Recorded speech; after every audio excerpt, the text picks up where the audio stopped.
and gentlemen, welcome to the 5-Star Revolution podcast with your host, CJ Price.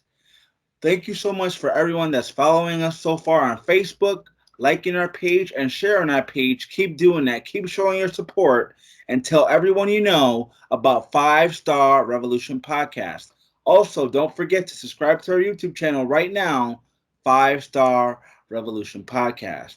Tonight, we have a very special guest. He is the owner of Impact Pro Wrestling, JT Angel. How are you doing tonight, sir? I'm doing good. Thanks for having me. Thanks so much for joining us here tonight. I really appreciate it, man. No problem. Anytime, man. So let's start from the beginning here. How'd you get into this world of professional wrestling?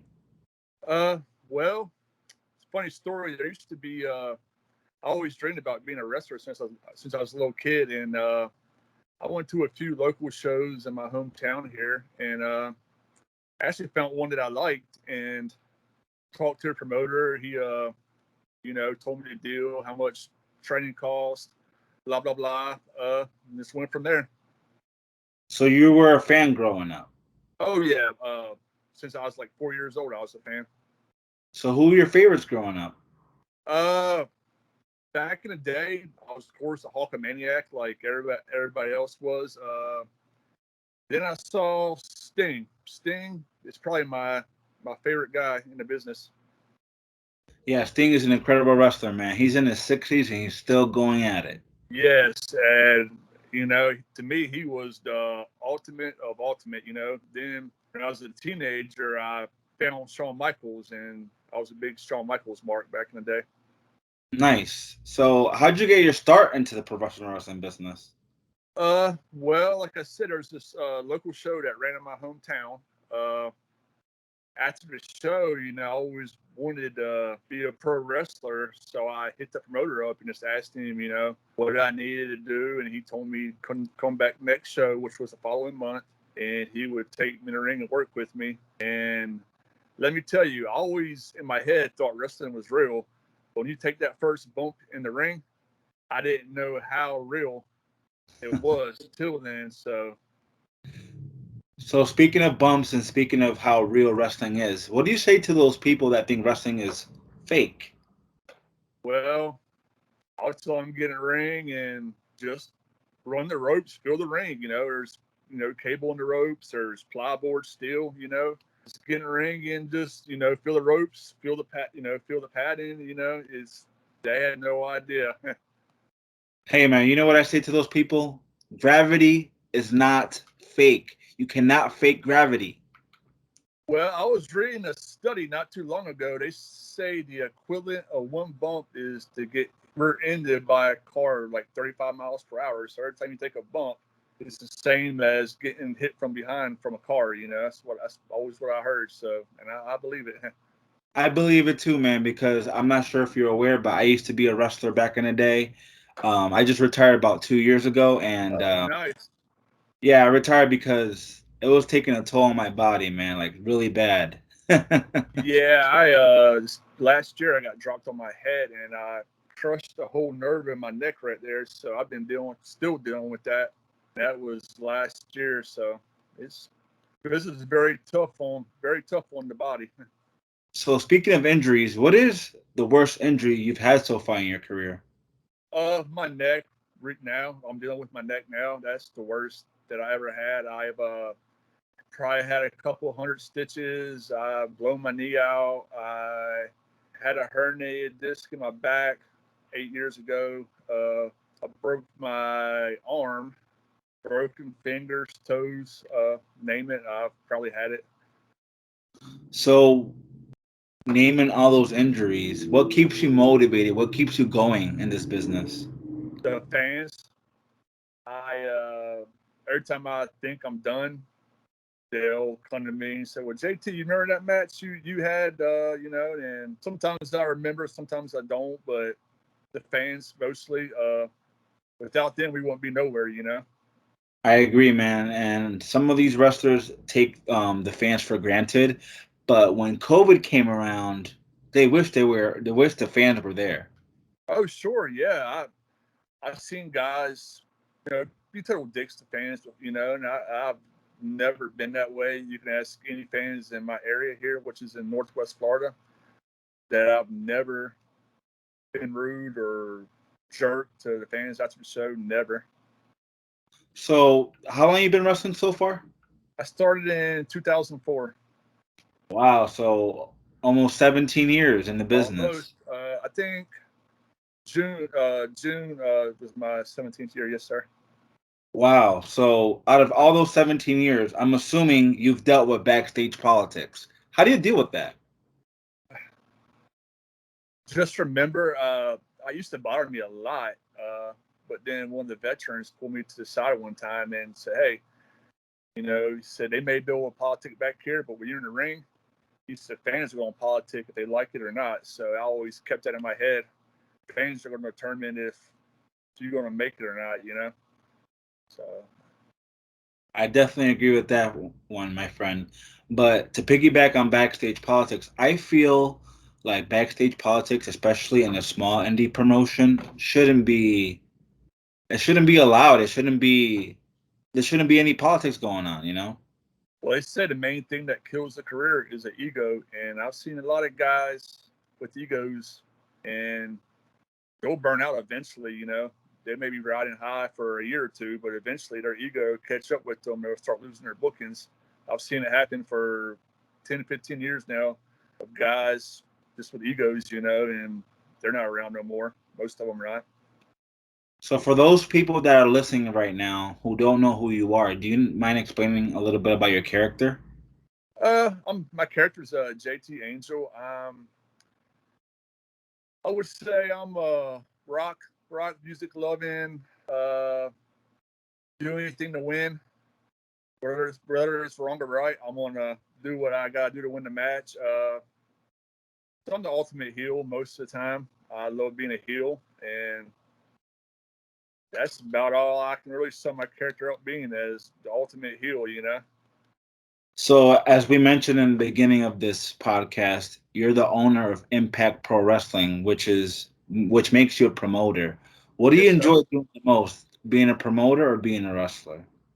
Honestly, I love being a promoter because I can have something in my mind, picture something in my mind. Then when I go out and watch the guys perform what I had in my mind, to me, that's like the biggest high in the world is to watch something you created in your mind and watch it live in front of you. That's pretty awesome to me. And what do you enjoy doing the most? I know you said being a promoter, but being a promoter to me is a lot more work than being a wrestler. Oh, it's a lot of work. I knew a guy. He years ago. I ain't gonna mention his name, but he thought promoting was easy. Then he decided to run a show on his own. And after the show, he came and apologized to me, not realizing how much work, you know, putting posters up, on the phone constantly with the boys, securing your buildings, going back, checking your posters, make sure nobody rip them down. You know, there's a lot of, it takes a lot. Getting sponsors, it's a lot. It's a lot of work. And I'm sure you've had some heat from other promoters in the area. How do you deal with Uh, that? I'm I'm a heat magnet. I used to care, but now I can care less what another promoter thinks of me because we're all like strippers. We all go out and hustle for some money. I mean, that's what a promoter's job is: go hustle for some money. You know, I mean, that's what we do. So I don't let heat bother me. You know, So as a promoter, what do you look for in a wrestler? what I look for, somebody that's, you know, in pretty decent shape, somebody with no ego, somebody that's going to go out and give 120%, no matter if there's 5 fans or 500 fans. They're going to do the same match regardless of how many fans is in the crowd, you know. And that's who I want to book. Very fair analysis, and I agree with you there. You don't want any assholes in your backstage. No, I've no egos in my locker room. You can ask any of the guys at work; they'll tell you that JT don't deal with egos, you know, and I don't. You know, that's one thing I don't deal with is somebody's ego. So do you book yourself in your own promotion? I do, but I don't put myself in that top spot. I always worked undercards. I hate guys that book book and put themselves in the main events. I've hated that since I've gotten into business. I hated that. That's where in politics you were talking about earlier comes in at. I've seen a lot of promoters or bookers put themselves in the top spots when they know they shouldn't be in that position. I agree with you there, man. If you're a booker or a promoter for a show, you shouldn't book yourself in the top position. That should go to your wrestlers that you're booking to make them shine, to make them look better, not make yourself look better. Because if the fans know that you own the company and making yourself the champion, then what's that telling them about the company? Exactly. Sometimes I don't even work my events. I'll just sit in the back and run the show. That's a lot easier for me to do, working and running the show at the same time. It's a lot of work. So, with over 15 years in the business, I'm sure you have one or two funny road stories. Mind sharing some? Yeah, we did a referee named Murray. He passed away last year, but he was a good guy. We had a Raven booked for one of our shows up in Alabama, and went to the airport and picked him up. And Murray was driving, and Raven was in the front seat, and me and my oldest son was in the back seat. And traffic was backed up bad, and Raven was ripping Murray, and Murray didn't know. He was like, "Yeah, Murray, go down, go hang a right." And Murray's like, "That's not the way." And he's like, "Yeah, that's the way. I've been in this town 100 years. I know where I'm going. And Murray didn't know it. Raven was ribbing, and he was freaking out, looking at me. And Raven's just dying, laughing. That's one. I can't think of no more offhand right at the moment, but yeah, I've seen some guys. Guy in an area named Dan Delicious. He a great guy, man. He used to rib everybody. He would he'd keep a cucumber in his trunks because he played he played like a flamboyant character, and he put the cucumber in his trunk to make his package look bigger. Well, some of the young guys didn't know, and he'd be like, "Hey, lick this cucumber or whatever, man," and get the guys to go lick the cucumber. I was just down in his tights, and we would always get a big kick out of him doing that to the guys. That's funny, man. So, besides Raven, who else have you shared the locker room with, or legends that you might know? Raven, Road Dogg, Brad Armstrong, Adrian Street, Percy Pringle, Brad Armstrong. He was here. Steve Armstrong. A lot of the Armstrongs are big in my area. They were like gods in the area, deservedly so. Bob was like the first veteran I worked with, really, and actually gave a shit about the young guys. He great guy. He would they always told me if Bob liked you, he'd pull you aside and give you advice. And I always remember Bob pulled me to the side, always give me a little bit of piece of advice about, where something should have been in a match, or, just something simple like that. Bob was a tremendous human being, and I miss him dearly.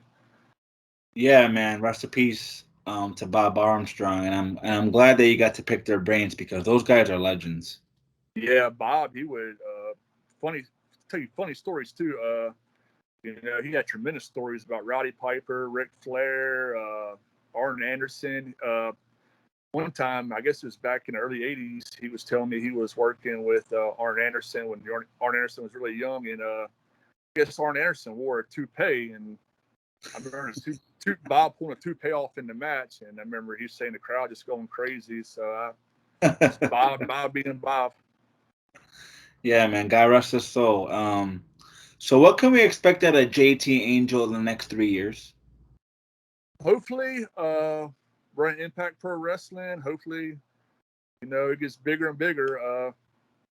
And hopefully, I got 3 good years left in the ring. Hopefully, that's my goal. 3 more years, honestly, is to line things up. So in the next 3 years, you plan on retiring? Is that what you're saying? yes, from the ring, not being promoted, but from in ring action, I want to be done. You're lying. Nobody retires.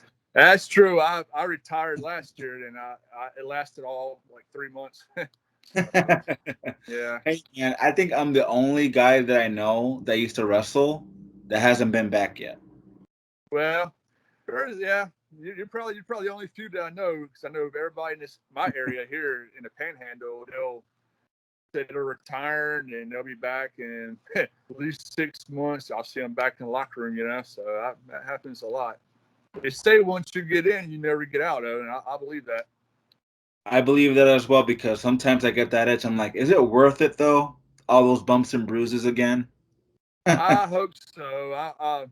When I started, when I was like 23, I could do anything, not feel nothing. Now I'm turning 41 in a few weeks, and I feel everything. So yeah. I feel it too, man. Sometimes my back still hurts, man. Yes, sir. Yes, sir. So why does wrestling mean so much to you? Been a dream of mine. Like, wrestling's helped me. I used to battle depression a lot, and wrestling was the one thing that would always cheer me up, get me out of my funk. Especially back in the day, man, when Ring of Honor first came out. I never seen anything like Ring of Honor. ECW was good, but to me, Ring of Honor, that just athleticism and guys have, and I don't know. I'm a Ring of Honor mark, I guess. But that's the one promotion that I try not to miss. Yeah, man. Ring of Honor from like 2002 to like 2006 was amazing. Samoa Joe, CM Punk, Bryan Danielson, the Yep. Briscoe brothers, all those guys were there, man. Cesaro, awesome, awesome time. It's funny, the Briscoe brothers are the only ones that's been there since day one that are still there today. Yeah, I think they're the only originals left. Yeah, I believe so. Yeah. So, would you mind cutting a character for us? Like, Cutting a what you promo? mean? Okay. Who do you have in mind? Anything. Do it on me. Do it on the podcast. Do it against your last opponent. Okay, let me think. 5-Star Podcast is JT Angel. Gulf Coast owns JT Angel here to tell you to check out 5-Star Podcast. I don't know. I'm kind of on the spot here, so I'm kind of. I never done a podcast. I'm kind of nervous, man. So you got to work with me. Just cut a heel promo, a quick 30-second heel promo. Oh man, you put me in a spot, man. I'm gonna pass, man. I'm sorry. It's all good, man. No worries. So, what do you think it takes to make it to the big stage these days? Takes great shape, a lot of heart, and the right mindset. I don't think now that I can work in the big leagues because there's just so much stress traveling. I don't want to do all that, but definitely be in fantastic shape, man, because you're working all them days a year and your body is going to wear and tear. So you got to be in fantastic shape, especially to work WWE or say AEW, be in fantastic shape. Not only in fantastic shape, but you gotta also look the part as well. Oh yeah, I remember like 2003 and four, maybe five. WWE guys all looked the same to me. There was nothing different that stood out. Like now, there's different characters now, but back then they all looked the same to me. But I guess that's just how wrestling changes over the years. So, what is your take on the product these days? Product, I think we're going to go back through that big boom period like we did in the 90s with AEW and all the, I guess, CM Punk and Daniel Bryan and all them guys. I think we're going to see wrestling picking back up like it was, during the Monday Night War time. I hope so, man, because WWE, even though I grew up with WWE or WWFS, some people know it, it's not the same anymore, man. It's not the same. No, I it's feel like not. 3 hours of Raw is too much. Yeah, 3 hours is yeah, I remember Nitro went 3 hours years ago, and I said that was way too much. So yeah, 3 hours is to me is too much wrestling. Yes, and too many promos too. I feel like when I watch wrestling, half an hour of promos. I'm like, it takes half an hour to get to the first match. Not only that, they got so many titles. Like the belts don't mean nothing, you know, in WWE because they got 20 belts on. You know, I mean, what does the belt mean winning? It don't mean nothing if you got 20 belts out there. You know. I agree with you there, especially when they flip flop with like Charlotte Flair.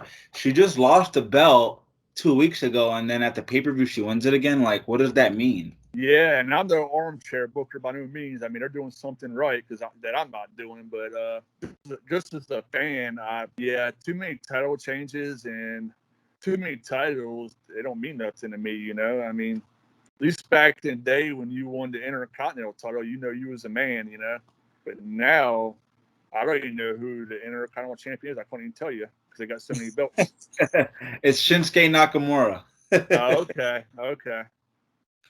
So, would you say that in wrestling you would have to sacrifice a lot to become successful in this business? You guys sacrifice a lot. A lot. I've been divorced over wrestling because I was gone a lot back when I first started. We work Thursday through Sundays a lot of times. I'd be gone, you know, the whole weekend, and it takes a lot on your marriage. So my wife now, luckily, she's a good woman and she knows what I love to do, and well, I'm not working like that like I used to back in the day. So it's definitely tough on a marriage or having a family for sure. So, I'm assuming you've done a lot of traveling in your career. What's the longest drive you've done? Oh, we used to go to Memphis, car full of guys. We would go like 3 times a year to Memphis, and it's about an 8-hour drive, isn't horrible, but you know, you spending 2 days on the road, just going traveling. Worked Mississippi a lot, Georgia, um, Jacksonville as far as down south I've been. But yeah, just around the south here, I've traveled around. So when you do those long drives and you get to the show, there's only 20, 30 people in the crowd. Are you disappointed in that? And how do you perform on those shows? Like I said earlier, I don't care if there's 5 people paying or 500. I'm going to bust my butt the same as I always have. That's what my trainer taught me years ago. You don't care how many people's in the crowd. Always bust your butt because they'll bring back a friend, and I always kept that in my head. And I've seen it come true. You know, you go out and give 110%. The crowd, they'll come back. You know. And to piggyback on that, you never know who's watching, my friend. Oh, that's true. I've been the shows here where Sika, W Hall of Famer Sika, one of Wild Smones lives like an hour from here, and he's been to shows where he just showed up and watching. You know, Percy Pringle would do that a lot back in the day. He would just show up in shows, and you never know they was coming. You know, I've seen Michael Hayes. Won the Freebirds at an indie show before. You know, so a lot of guys do come and check out these indie shows. So speaking of indie shows and indie talent and all that, I'm not sure if you're aware, but WWE said that they were gonna stray away from signing indie talent. How do you feel about that? Well, I mean, when they're in the indies, they have, you know, they're working every weekend, getting trained, learning how to work. So why would you not want to sign somebody that knows the basics already and can perform in front of a live crowd? It may not be as big as WWE crowds, but they're still in front of a live crowd, learning their craft. You know, so why not sign them guys? What's the incentive for us in you guys that's not working? You know. I agree with you there, and I also get where WWE is coming from because I know they want to train that wrestler since day one, so that way they can mold them into the WWE way. But they can also do that with indie talent. Indie talent already knows what they're doing in the ring, but they can also show them the ins and outs on how to work in front of a TV. You know.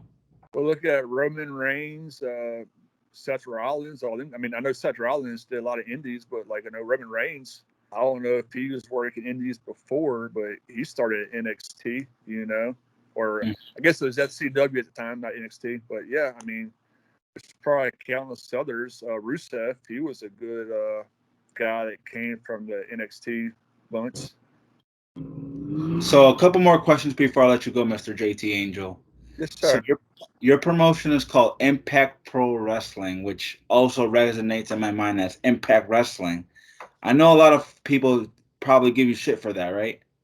Well, to be truthful, I started mine before they changed their name to Impact. They were still just TNA when I started. I started in 2009 running Impact Pro Wrestling, so I was Impact before they were Impact.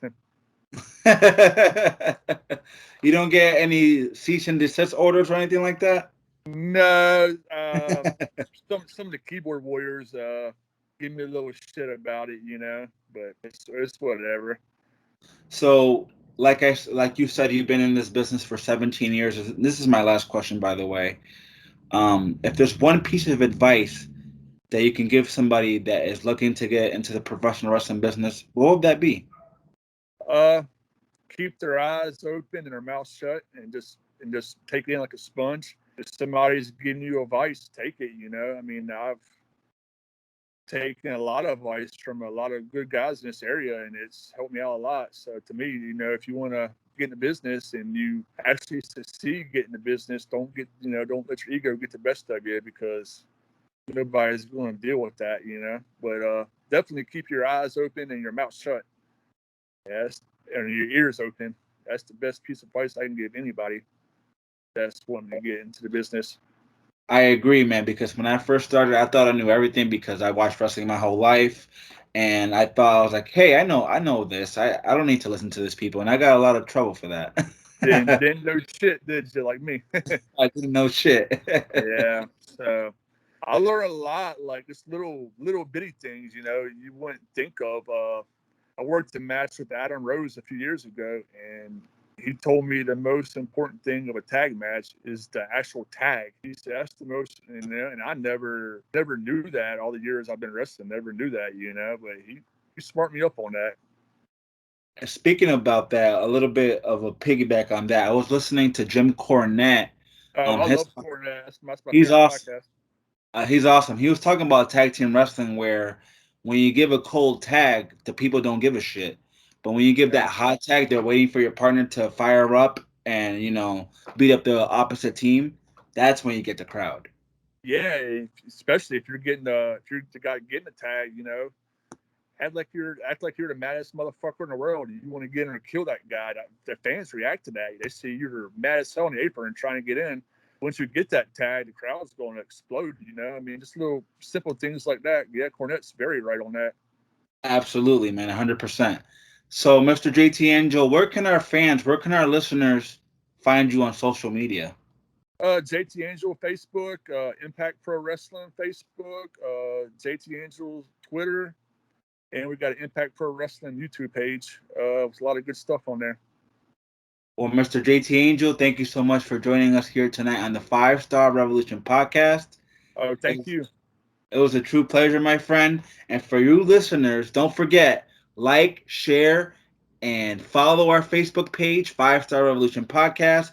Subscribe to our YouTube channel. Don't forget, share, 5-Star Revolution Podcast. JT Angel, it was a true pleasure. I hope you have a great night, my friend. Thank you for having me.